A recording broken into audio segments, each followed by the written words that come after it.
इस मंदिर में एक अखंड ज्योत हमेशा जलती रहती है और ऐसा कहा जाता है कि आदि शंकराचार्य भी यहाँ आए थे और उन्होंने यहाँ पे आके पूजा पाठ करी थी और यहाँ पे माँ की स्तुति करी थी। कि ऐसा कहा जाता है कि एक बार एक जगह पे हमारे बुजुर्ग पूर्वज वो कहीं पे बैठे और उन्होंने आराम करा। उसके बाद जब उन्होंने बैग उठाया तो बैग बहुत भारी हो गया। लोग शादी करते हैं उसके बाद सीधा यहाँ आते हैं, जो आसपास के लोग हैं जो मानते हैं। इनफैक्ट मैं भी जब और मेरा भाई भी, हमारी जब शादी हुई थी तो हम सीधा यहाँ आए थे।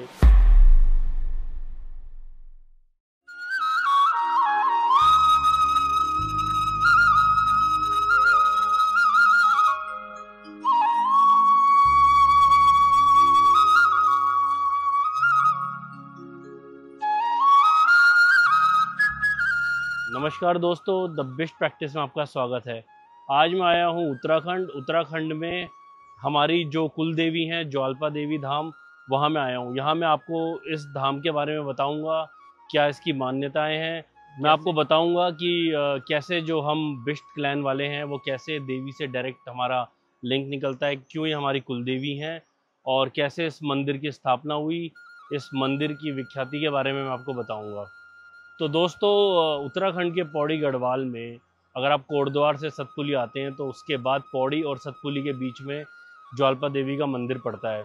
ज्वाल्पा देवी का इतिहास स्कंद पुराण में निकलता है। वहाँ भी इस स्कंद पुराण में भी ज्वाल्पा देवी का जिक्र है।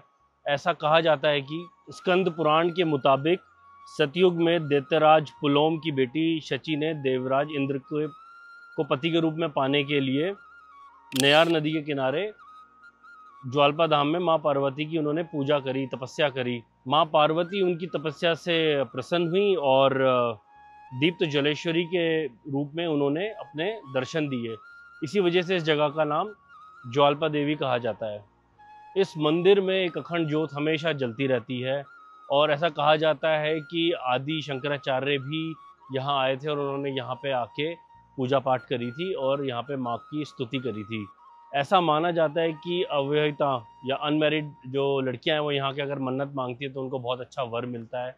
और ऐसी मान्यता है कि इस स्थान में दानवराज पुलोम की पुत्री सुच्ची ने भगवान इंद्र को वर के रूप में पाने के लिए माँ भगवती की कठोर तपस्या करी और सूची के तप से माँ खुश होकर ज्वाला के रूप में उन्होंने दर्शन दिए। ये भी एक किंवदंती है कि यहाँ पे नाम ज्वाल्पा देवी पड़ा। हालांकि अभी जो मंदिर की जो आप रूपरेखा देखेंगे उसका निर्माण 1892 में हुआ था, लेकिन उससे बहुत पहले से यहाँ पे एक छोटी सी बेदी टाइप की थी। तो अब मैं आपसे बात करता हूँ कि मैं संदीप बिष्ट कैसे डायरेक्ट लिंक हूँ ज्वाल्पा देवी से। ऐसा कहा जाता है कि पहले ज़माने में जब रोड या ट्रांसपोर्ट नहीं होता था तो लोग पैदल पहाड़ों से जाते थे और मैदान में या बोलूँ सबसे पास जैसे कोटद्वार हुआ, वहाँ जाके जो भी ट्रेडिंग होती थी वो करते थे। तो मैं अपना लिंक निकालूं उसके लिए थोड़ी सी डीप डाइव मारते हैं। ऐसा कहा जाता है कि ज्वाल्पा देवी की जो मायका है वो है अणथवाल। तो यहाँ के जो पुजारी हैं वो अणथवाल समाज से आते हैं, अणथवाल कास्ट के होते हैं। और माता का जो ससुराल बोला जाता है वो बोला जाता है कफोला बिष्टो को, और मैं कफोला बिष्ट हूँ। तो इस मायके इस हिसाब से हम माता के ससुराल वाले हुए। वैसे तो थपलियाल जो कि पंडितों की एक कास्ट है, उनकी भी कुलदेवी ज्वाल्पा देवी हैं। लेकिन हमारा जो बिष्ट है, हम लोग राजपूत हैं, तो बिष्ट राजपूतों की भी कुलदेवी ज्वाल्पा देवी हैं।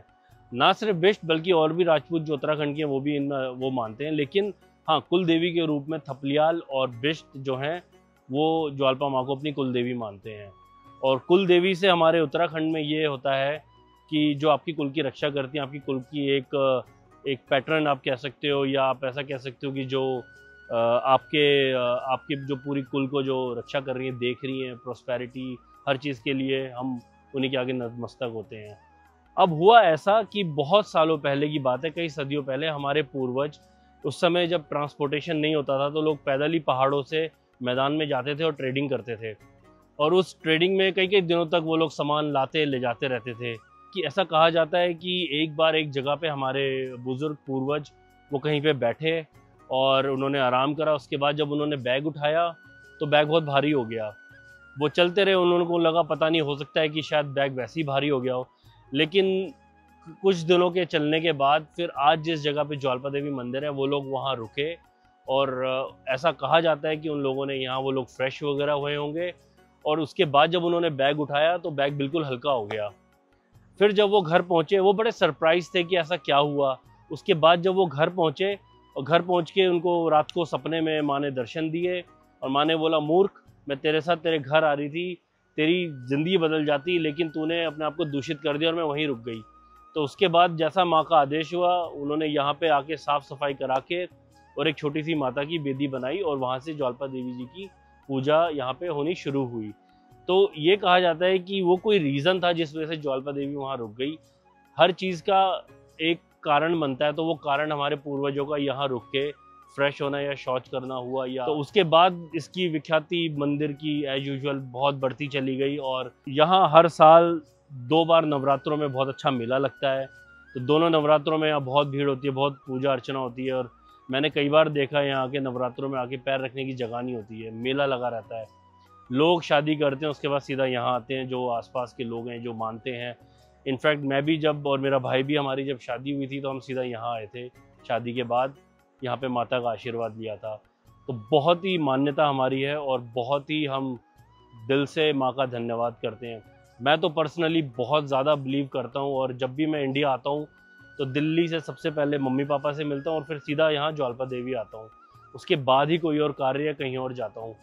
और आप ना सिर्फ पौड़ी गढ़वाल में बल्कि पूरे उत्तराखंड में आप कहीं भी ज्वालपा देवी धाम के बारे में बात करेंगे तो हर कोई एक बड़ी ही एक श्रद्धा से और विश्वास से ज्वालपा माँ को देखता है। बहुत ही प्यारी जगह है, आप लोग भी आइए। अगर आप दिल्ली से आ रहे हैं तो दिल्ली से कोटद्वार, कोटद्वार होते हुए सतपुली, सतपुली से मात्र 18-20 मिनट की ड्राइव है, फिर वहाँ से आप पौड़ी जा सकते हैं। अगर आप ऋषिकेश से आ रहे हैं तो देवप्रयाग पौड़ी होते हुए आप सतपुली, तो ये बेसिकली सतपुली और पौड़ी के बीच में है। मेरा गांव भी यहाँ से मात्र 15 मिनट की और ड्राइव पर है। और आई होप आपको अच्छा लगा होगा ये जो हमारी, जो हम उत्तराखंडियों में कुल देवी या हमारे राजपूतों में कुल देवी कुल देवता होते हैं। जब भी हम किसी काम की शुरुआत करते हैं तो ऑब्वियसली गणेश जी के बाद माँ का नाम लेते हैं और हर दुख सुख में हमारा ये मानना है कि माँ का ही आशीर्वाद है और सदैव बना रहे। तो आप सबको देखिए कितना प्यारा एक व्यू है और इस देवभूमि उत्तराखंड से आप सबको जय ज्वालपा माँ, जय उत्तराखंड, जय भारत।